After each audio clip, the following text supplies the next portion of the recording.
Nasa paaralan na ang mga guro at estudyante sa Mindanao. Nangyanigin ang ilang bahagi nito. Kaya ang unang araw ng balik eskwela, nakansela.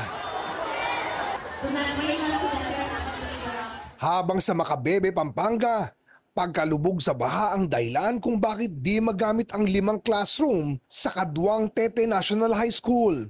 Dahil di mapakinabangan ang mga binahang silid, ipinatutupad muna ang shifting sa mga klase. Pero sa maraming paaralan naman, kakulangan talaga sa classroom ang taon-taong problema. Tulad sa Batasan High School na aabot sa mahigit 15,000 ang estudyante. Sa Corazon si Aquino Elementary School, mahigit 8,500 na ang mag-aaral. Kaya hinati sa dalawa ang lagpas 40 classroom. Pero simple ang problema ng ilang mag-aaral. Ayaw sana nilang mawalay sa magulang. Kaya marami sa kanila ang nag-iiyakan.